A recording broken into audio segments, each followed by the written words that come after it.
What's up, man? What's up? What's up, man? Welcome to my crib, bro. All right. Yeah, welcome to Sao Paulo, baby. Don't let them know that room number. Hopefully you didn't show that thing, yo. I don't want them pulling up on me. I got real ops out here. Shit. What's up, bro? What's up, man? How you been? Nice, man. This is a nice view you got up here. Yeah, you see that, man. It's nothing but to wake up in the morning. Sorry, the bed's a little messy. Had some company earlier. You know what I mean? So, we're just a little drink. Yeah. But yeah, welcome, bro. All right. How you feeling, man? Feeling good, man. I love the view over here. Yeah. Welcome to Sao Paulo, man. You know, welcome to Brazil, my home. All right, thank you. Yeah. All right, welcome everybody. This is your boy Backpack Mo. As you can see right now, I'm in my crib right now, inside of Sao Paulo, Brazil. I've had an amazing time here. This is actually my first time in Sao Paulo, and I've been here for a couple of days now, so I've got a chance to get acclimated to the city and just see it's a different vibe from Rio and some of the other places that I've been in Brazil. I've been to Brazil several times, but being in Sao Paulo the first time, I finally get to see what it's like, and it's a place that I could definitely vibe out and chill. I'm here with, my boy Ivan. He definitely was like, yo, you need to go to Sao Paulo first. Had he not told me that, I would have probably skipped over it and spent more time in Rio. But I'm glad that I came, and I have no regrets from it. I have very, very an admiration for this city, and this is something that I could be long term. If I was going to be in Brazil, I could definitely see myself living in here without feeling like that I'm overwhelmed by the city life. So yeah, you want to go ahead and fly her away, man. I know you got those rapid 21 questions. Yeah. Now we in the couch, bro. We're in the hot seat. So 100%. Go ahead and ask. So first, let me say, guys, we haven't done everything we wanted to do. It's hard to do everything you want to do in Brazil. Time goes really, really fast, but we had a good time. So, we're just gonna be talking about, things so you guys can hear a little bit more information if you're thinking about coming here. So overall, what do you think of the nightlife in Sao Paulo? It's nice. It's nice. It's not cheap, but it's also affordable. So anytime you go on vacation, I don't think you should always be nickel and diming in your things, because you planned or you worked hard enough to save money to take the vacation. And you should reward yourself with that, so you should be able to go. Yeah, so the nightlife in general, what do you think comparing to Rio? And I keep doing this because that's the two cities people compare to. Right. And I know, look, all right, so and this is funny too, because I know you're a Sao Paulo dude, right? Yes, yeah. And you were telling me, so far, you never steer me wrong from anything that you told me as far as when it comes to traveling or advice and things like that. So I'm just gonna put my trust in, put my trust in you. And thank you again, because this hotel that I'm staying at is really nice too. You know me, I'm a hostel cat. Don't get it twisted, all right? It seems like luxury, it seems like very, very nice, but sometimes you do gotta reward yourself. And especially during Carnival, when you party hard and you go hard, hostels, I would say, for Carnival or just in Brazil, don't really match up as far as some of the other countries that I've been to. Yeah. You know what I mean? When they say you're getting what you're paying for, you're getting just that. I stayed in a hostel last year, right, for Carnival, and there was a 4-bunk bed. That's the first time I've ever seen in my life. Wow. So it was like, you know what I mean? We were in between each other. Yeah. So I'm lying down in the bed, and if you wanted to sit up, you couldn't do it. Yeah. You had to get out of the bed, and this is a 24-bed person hostel, right? Yeah. And they were charging, since it was Carnival, they were charging hotel prices. So catch this, I was paying between $80 to maybe $120 a night to be inside of a hostel, mind you, during Carnival, because I waited to the last minute to plan. So Carnival, even for next year, let me let you guys know this, they're already starting to plan the floats and all the stuff and the parade and the Samba Dome. So the earlier you can get your ticket, the better the places you can find prices wise. And this is for hotels, hostels, everywhere you want to stay. I mean, the first place you do to find is a place to stay, because once you have a place to stay, you can worry about all the other stuff later. So as far as nightlife, to go back to that question, I'm sorry to deter from that. I like it here. Nightlife is, I feel like it's great, it's safe, it's a little bit like upper class. This is a financial district, so there's an opportunity for everybody to have more money. I think probably the more of the jobs that are probably in Sao Paulo, more of the major businesses, more of the major stuff too. So you get that New York City vibe, but not so overcrowded where there's you can't even walk across the street, right? There's feel like times at the moment that like you and I, where we were out, we had times where we could just sit out and chill, but still like that city urban vibe, you know what I mean? Without the heat just blasting. Yeah, you know exactly. I mean? So now you know how much money we spent here was a little bit more than we would otherwise because of the time of the year that it is. Right. But with that in mind, though, do you think it's possible to do Brazil on the cheap? If you're comparing Brazil to like other South American countries, it's not necessarily going to be cheap. All right, now if you're coming from the U.S., Canada, UK, you could probably stretch your dollar out a little bit more. Don't forget, like right now, the dollar fluctuates. So it's 5 to 1 generally, but sometimes like during Carnival right now, it goes down. But again, that goes back to the thing that I said, you really can't penny pinch and stuff like that. Yeah. You have to understand you're in Brazil, right? So this is a dream destination for most people to even come to this country, right? And if you're coming from, like I said, either one of those countries, it's a long flight, right? So you can't just say, you know what, I just got on the plane for 10, 12 hours, but I'm gonna stay in my room the whole time and, go to the grocery store. No, you can go to the grocery store and make your own thing. If you're staying in Airbnb, you can make sandwiches, lunch. You can kind of stretch your dollar out. But to get around and to enjoy life, you're in Brazil. So I take that just like going to Europe. For me, coming from the U.S., I know my dollar is less than the euro or the pound. So I would say that no, man, it's just, I'm coming to Brazil, so I don't think about those things. I'll pay that stuff, later, or at least I prepare for it. Yeah. When we bought our tickets originally, this was back early December, like the first week of December, right? Yeah. And we're here now at this time, and so I'd put money away for that. So I store a little bit of money. A little bit of money. I would say if you're planning to take any type of trip or vacation, every week you should be putting a little bit away, a little bit away. And you'll see in a month from a long time ago, if you put, let's just say $100 a weekend, $20 a day, $10 a day. Yeah. That adds up, that's what they call gold money. Yeah. That's money where you don't even think about, like it's just for the life of luxury. So, yeah. What do you have to say to people who are going to watch this video and think, oh, Ivan and Backpack Mo, whatever, are out there? They are nothing but passport bros, man. How do you have to say about that? All right, so to show my age here, the passport bros, I think that's a lot of the younger generation. I've been traveling for a long time, a long time. Before social media, before cell phones. The first time it was in traveling, I had a camcorder, you know what I mean? So I can't even pull that footage off to show you some of the places that I've been. And passport bros, sometimes it gets like a negative connotation, because I think it's a lot of men that are traveling. It's traveling, they say, they're traveling for sex. Yes.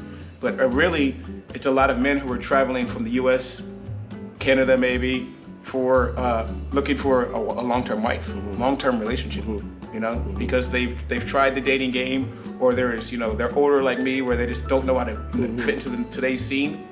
So I'd say it's a bad thing, but it's also like a good thing because the media is saying it's a bad thing. Like black men are doing that, but I like the fact that black men are even traveling, even though they may say some of the N-word countries that they're going to. I like the fact that they're traveling because they're getting outside of their comfort zone. You don't own any block. I don't own anything back in DC. None of this is mine. So I think to go out and if you go out and you do it right and you represent, when I go out and travel, I'm not only representing myself, my family, but I'm also representing my race. Because some of the things that people may see against me, they're like, oh man, they only get this on the media. So when we're out here and when people see us and they know that we're from the U.S. or we go to the Far East Asia, or we go to all these different countries, and they may not see somebody who resembles me, my skin tone, my dreads, tattoos and stuff like that. They were like, and I show them the same warmth and love that they give me. I think that's a great thing, So I'm always trying to be on my best behavior, even though I want to have a good time and have that, because I have a lot to represent. One person can mess it up for all of us. For some of my friends can't travel because they got kids, because they got legal issues that they can't travel, or just because they got too many financial burdens that they don't want to do it. So I'm not only traveling for me, I'm traveling, you know, for them, because some of them do live vicariously through me. They're like, when they say, oh, I see your travel, I see your love it, you know, and I'm nobody special, right? I'm just the person who loves to travel. Yeah. So my money and all my stuff, that's where it goes for, you know. 100%. I work hard, I work 2 jobs, I don't go out, I don't go clubbing, I don't do anything. So even when you see me back home, it's a rarity to cross paths with me, unless, you know, we're in a grocery store or you see me down somewhere. But I normally, I want to do this, and I'm never gonna stop doing this. You know? But I never go to the store. I mean, this is my hobby, my passion, my lifestyle. This is all about me. So it's a way of life for me. And I've chosen something that makes me happy. You know. 100%. All right. Let's talk about women a little bit. Yeah. One thing that personally, you know, strikes me when I come here in Brazil is how feminine and warm women are. Yeah. And I'm mentioning this not to say that I don't like American women, but I think that most guys will agree that men are looking for, you know, women who are feminine, right? And not just like women are looking for men who are financially stable and secure. So it's kind of like an exchange. So you go out with a girl here, they put their plates on the table. She's more likely than an American girl, speaking in general, because there are exceptions, to grab rice, put it on your plate, get a little bit of that sauce, put it on you. She's more likely to serve you. She doesn't have to.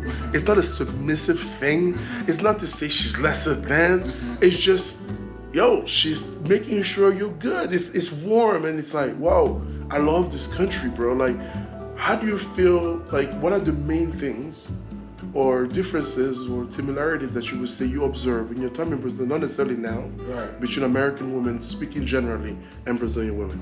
Okay, so I'm gonna preface this because I know there's no right answer for what I say, you know what I mean? And I know I'm gonna catch probably a lot of heat from what I say. But you pretty much explained what you just said is a lot of the things that why they call passport bros, or they call these guys, because when they come out here, right, and even me myself, you know what I mean, I have certain individuals that I come and I see when I'm here that I've made connections with that make me feel like a man, you know, per se. And I think it's harder for a man to kind of just, especially in the US, with a lot of things now, without poking and saying this movement or that movement, or however women may feel in the US about just men itself. I feel more masculine when I'm out here, you know. And, Interesting. And I think women, they do like that out here, because that's a lot of them that were raised that way. You know. And they're just acting normal as this. Well, this is my man, or this is the guy that I'm with. You know what I mean? I want not only him to know that, but I also want the rest of the women, because it's competition out here. This is Brazil, man. Don't get it twisted. You know what I mean? There's a lot of beautiful women out here. You know what I mean? They know what's going on. You know, not only for themselves. So those little small things make a difference. You know what I mean? I can go with the supermodel from over here, or I can, you know, go with the girl that adds that extra little pizzazz. You know what I mean? So it's something that I love and I enjoy when I engage, because it seems like I'm coming from obviously the U.S., right? And they're interested to know about me and the things that I do, or why I'm even here, or how did I make it to this, you know, to their country, or why would I choose out of here? And then when they start figuring out that I'm a traveler, you know, so that I have options. One of the bonuses. Where am I from? Washington, D.C. Washington, D.C. I think you're at the same flight, and next year. It's not just that I just came to Brazil just to, you know, do this and do that. They appreciate that. And it's the little small subtleties. I was talking to, you know, the girl yesterday, and I was like, just the small little things, you know what I'm saying, scratching on the guy's neck. You know what I'm saying, playing with my beard, you know what I mean? She was cutting up my steak. I'm not a child or anything like that, but just the other thing, she was like, you know what I mean, I'm gonna cut it up, because that's what I'm saying. you were just these little things. So I like it, man, you know? So, and more men are gonna keep on traveling for that, you know? Because sometimes it's, even to approach a woman, it's a scary world back in the U.S. Certain conversations are just saying that you see a girl in the street and say, hey, I think you're beautiful, I think you're pretty. That's a problem. That's a problem. You know, legally, it can be a problem, you know, because that is sexual harassment. Those are words that could be. How she takes it. Yes, and how she takes it. So just little things like that are just actually make the big difference to say, you know what? I'm gonna just get this plane ticket and I'm gonna take the 10-hour flight. Which most people don't want to fly that far, you know? I told a lot of people, hey man, I'm getting on this flight. Damn, how long is that flight? 10 hours? Wow. You might as well say you're going to the moon, man. I can't do that, right? Yeah. But they don't even know that I've been on flights for 22 hours, 23-hour flights, even longer than that. This is nothing. This is a straight shot. Even if I had to take a small layover here in Sao Paulo, you know, normally what you do when you fly to Brazil, man, I would not trade in the world. You know? I love this country, man. You know, and I love my own country too. It's given me a lot of great things. It has me the ability to come here, to make money. Don't get it wrong, I'm not anti-American, I'm not saying anything like that. But I just search for more. It's what I know. You know, I've only lived in one country my whole life. Yeah. So, and we were nomads and explorers. When people got on ships and didn't have apps or they didn't have plane tickets, they just got and they just went, not knowing where I would go. Hopefully I don't fall off the earth, you know what I mean? Yeah. You know, and so we've always been explorers. It's in our nature to go out and see what's out there and go on journeys and go on, you know, expeditions and stuff like that. 100%. So as a human being, it's to explore, you know what I mean? So that's my whole take on it, you know? Okay, all right. So another thing I want to talk about, and this is for the YouTubers out there, you know, there was someone who had issues here. Yes. We don't have to say names. And it led to some problems for him and for YouTubers in general in Brazil. Now we came to Sao Paulo, we went to Rio, we came back, we've been filming all over the place. All right. How do you feel? Did you feel like were you uncomfortable filming here? Do you think like do you feel like there's a difference now, given the fact that American guys are going out there filming beautiful women on the beach or doing whatever? Do you feel like it has an impact on that creation when it comes to Brazil? Okay, so I'll say this, just like any other country, when you come here, right? Most guys make the mistake is if they just speak Spanish, you just think like that. I have friends back home. Oh, blah blah blah. You know, they speak Spanish. I'm like, trust me, Brazilians. Portuguese is the language here. Attempt to know at least the small words because those things can get you, even just saying a small greeting. All right, back in the US, when I see somebody, I say, what's up, man? Here, they say, you know what I'm saying, good morning, good afternoon, good night. That's always a thing, you know what I mean? And that's just a common thing, from the taxi driver to anything like that. Those little things are respect and it gets you a long way. Secondly, coming out here and filming content. There's beautiful women just walking the streets. There's the beautiful woman in the ice cream shop. Yeah. There's just beauty out here, right? So if you're just coming out here to film the beauty, that's been there, done that. You know, people have been traveling to Brazil since the 60s, the 50s. You know what I mean? Why do you think Barry Manilow was talking about Coco coming to the beach? You know what I mean? That's all stuff that's been known. And Brazilians know they look good. You know, they don't need to be reminded like, oh, you're beautiful. How are you this? They're like, okay, cool. You know, keep it moving. But they're very friendly people. You know what I mean? So those little small words that you can learn, it helps you. It goes a long way. Content creators, come out here and show this country because this is the 4th largest country in the world. There's so much to see besides Rio, you know what I mean? Copacabana, even Sao Paulo. This country is so diverse, so deep, so rich of history, and you can't do it all with 1 or 2 weeks. You know, sometimes it may take several trips. I've been out here, 7 times, and I still need to come out here because there's still so much I haven't even seen. So much, bro. Right, and especially if you don't come in during Carnival, there's more things you can see. The prices are a little cheaper, but at the same time, there's so much to see. And you can't just come out here and say, hey, I'm gonna get in the car and I'm gonna drive, because just one point to another, this is hours away, you know? So allow yourself enough time to dive deep into the Amazon, to dive deep to the coast, go to Florianopolis. It's a totally different vibe. Just like the US, man, 50 states, all states are different. Hawaii is different from Texas. DC is, you know, different from New York. Some have similarities, but it's like, there's so much you can explore out here. So one trip out here, there's no way they'll be able to take a look at the country and say, oh my gosh, I got Brazil now. I still I'm not an expert in Brazil yet because I haven't been out here enough. Now, if I had time to be out here for a month, 2 months, I could probably say, okay, I've covered half of it. I can see this, I can see that. And the further you go out, the less your English is going to be able to work. So that's why I go back to say, at least learn a little bit of Portuguese, and they're friendly people. So like I said, a little bit goes a long way. What's the national drink here? The national drink is that caipirinha, man. You know what I mean? I love it, you know. What is it? So for those who don't understand, we've been drinking caipirinhas, you know what I'm saying? You can check out the videos and all that too as well. Caipirinha is a cachaça, which is a Brazilian liqueur, okay? Very similar to a mojito in a sense. You're gonna take the cachaça, you have fresh sugar, You're gonna muddle limes. Pretty simple drink to make. Everybody can make this drink itself. Yeah. And then you're gonna just kind of just shake it, and be careful because it has like a lime, sweet, nice taste to it. Yeah. But they can mess you up, bro. And depending on the cachaça, they have certain cachaças. Like the one in Rio is really strong. The one in Sao Paulo is not as strong as the one in Rio. So it's not just one particular spirit.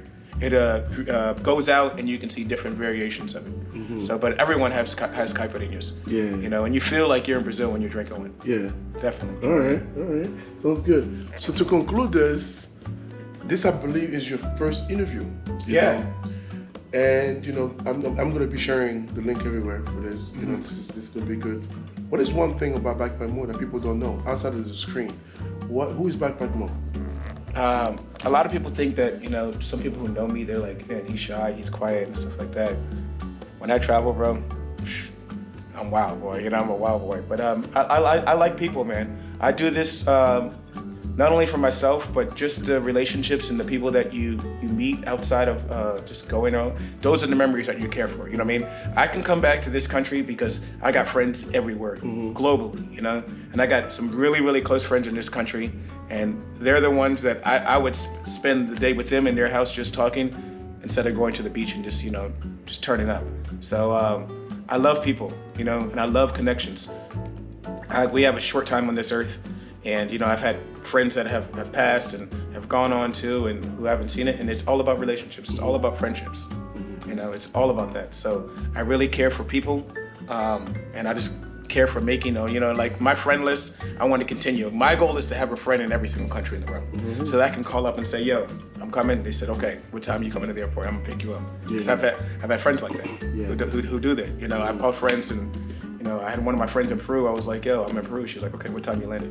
Wow. And she was there. Yeah. Like, really, you know what I mean? So that's what I want to do. I want to have friends all over the world. When I say all over the world, every country that's possible. So, yeah. All right, well, cheers to Brazil. Yeah, cheers to Brazil. I got to pour myself a little bit more. All right. All right. We're not going to advertise what we're drinking. If you know, yes, you right. know. If you know, you know. You know what I mean? Saying, shout out to you, Jasper Davis. All right, cheers, bro. Saúde, and everybody back home, thank you for watching, man. And make sure you subscribe to my boy Ivan's channel over here. Thank you. He's in the Thank building. you. We're here in Brazil, man. Yes, he's one of my closest friends, comrades. I think I've hung out with you more outside the country than we have inside the country. Yes, and that's so strange. We're both working in the U.S. We're so busy, man. Right? Yeah. Some people think like, oh man, these guys are with each other all the time. You know what I mean? And it's like, no, that's not even the case. We've literally hung out outside of the country, and we're going to continue to travel with each other. You guys are going to see more stuff from the both of us, because it's just the travel bug. Once it bites you, that's it, right? You know what I'm saying? You have it for life, 100%. At least for us. I don't know about the rest of you, but shout out to you, man, and thank you for this interview, man. It's the first time that we got able to talk and sit down like this. Like we've been so busy. We've been so busy, so again, I appreciate you, man. So would you guys? Peace.